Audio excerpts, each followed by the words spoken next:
కాంగ్రెస్ పార్టీని వీడి బయటికి వెళ్ళిన వారు తిరిగి పార్టీలోకి వచ్చేందుకోసమై రాష్ట్ర కాంగ్రెస్ పార్టీ పచ్చజెండా ఊపింది. వివిధ కారణాలు ఏవైనా కావచ్చు, కానీ పార్టీని వదిలి వెళ్ళిన వారు తిరిగి కాంగ్రెస్ పార్టీలోకి రావచ్చు.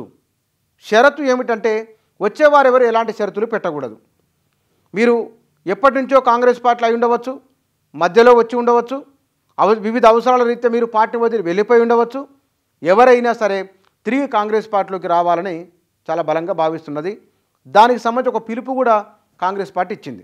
దీనిపైన తెలంగాణ రాష్ట్ర కాంగ్రెస్ నాయకత్వం సుదీర్ఘంగా చర్చించి వివిధ పార్టీల్లోకి వెళ్ళిన వారిని తిరిగి ఆహ్వానించాలని, లోక్సభ ఎన్నికల ముందు గ్రామస్థాయి నుంచి హైదరాబాద్ వరకు ఆ కార్యకర్తలు, నాయకులు, మాజీ ఎమ్మెల్యేలు, మాజీ మంత్రులు, మాజీ ఎంపీలు, వివిధ హోదాల్లో పనిచేసిన వారు, బయటికి వెళ్ళిన వారు తిరిగి మళ్ళీ కాంగ్రెస్ పార్టీలోకి రావాలని కోరుతున్నది. దీనికి ప్రధానమైన కారణం బీజేపీ ఒకవైపున తన ఉనికిని బలంగా చాటుకునే ప్రయత్నం చేస్తున్నది.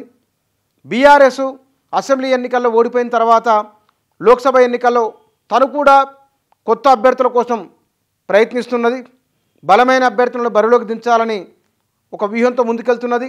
ఈ సందర్భంలో కాంగ్రెస్ పార్టీకి గ్రామస్థాయి నుంచి ఓటర్లను ప్రభావితం చేసేవారు, సమాజంలో పలుకుబడి కలిగిన వారు, కాంగ్రెస్ పార్టీలో ఉండి బయటికి వెళ్ళిన వారు ఎవరైతే ఉన్నారో వాళ్ళందరూ తీసుకొని వస్తే కనుక బీజేపీకి కాంగ్రెస్కు కౌంటర్ వేయవచ్చు అనే భావనతో కూడా కాంగ్రెస్ నాయకత్వం ఉన్నది. అందుకే మనకు హైదరాబాద్లో చాలామంది ఇతర పార్టీలకు వెళ్ళిపోయిన వాళ్ళు ఉన్నారు. గతంలో మాజీ మంత్రులుగా పనిచేసిన వాళ్ళు ఉన్నారు.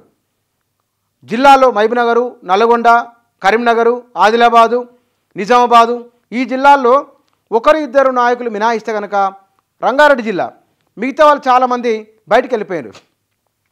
ఆ బయటికి వెళ్ళిపోయిన వాళ్ళను రారమ్మని పిలుస్తున్నారు.